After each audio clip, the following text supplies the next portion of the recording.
What's going on YouTube? Modeling Nut back at you with the final reveal of the Marty Robbins number 427172 Charger build. So got this all finished up here over this past weekend. Just give it a couple of days to get all dried off. And so yeah, here we are. So overall, really enjoyed the build. Looking at the reference photos and stuff like that, there's a few things that are just a little bit off with the kit compared to the actual car. As you can see, the window net kind of hunkers in a little bit more.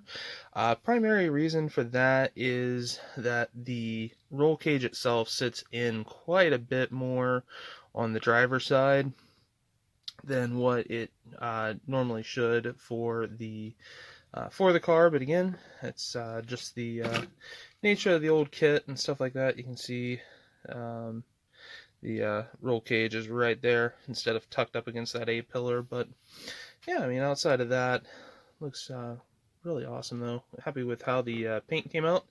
Again, with the clears, I still kind of have my little bits of problems with them and stuff like that.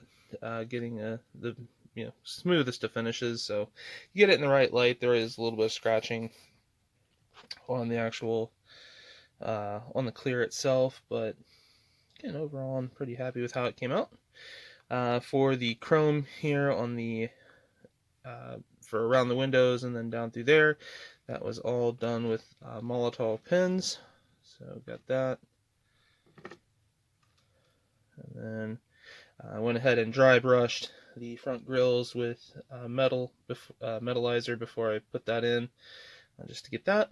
Have the aluminum here for the lower air valence and stuff like that. And really, I think captures the look of these old NASCARs with the rear of the car. Sorry for the dog hair. Rear of the car all jacked up, nose kind of tucked down a little bit.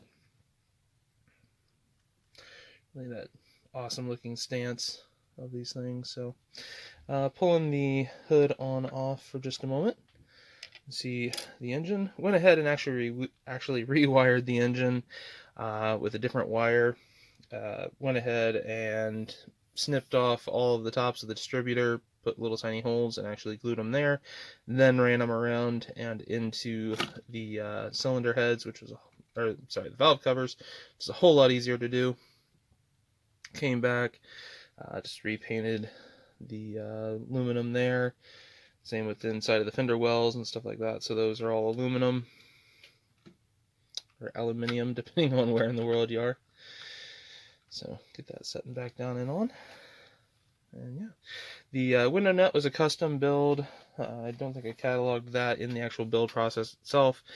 Used evergreen strip styrene, 0.010 by 0.030. Laid a square of that around, and then ran some nylon string or nylon line, like fish line, for the netting. Came out pretty good. The nets, the checker pattern of the net is a little bit too big. Should have had more individual runs going through it, but first real try with that, and really I think fits again the bill of these cars. When I go to do Bobby Allison's number 12s, I'll look into possibly redoing it or doing another one of those. So pick it up here, we'll show the bottom side. So not too crazy a detail on the bottom. Again, the actual springs, custom built springs that are in there, everything like that. Didn't worry about plumbing the entire underside out or anything crazy like that. The one thing I do kind of dislike is the fact that there's this huge gap here at the back.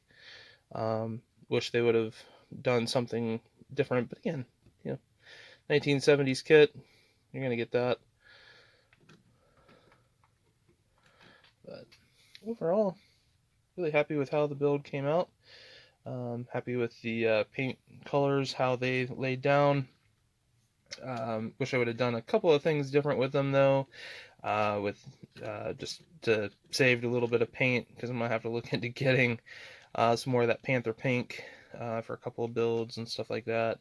That I'll do with other Marty Robbins designs. So, but yeah, that is the build complete and in the books. First one of 2023, so we'll see how kind of the rest of the year goes here. I was originally looking at doing just kind of an all NASCAR year, but just wanted to try to keep the mojo up. I think I might switch it up and do something different here for the month of February, and then come back with some more NASCARs.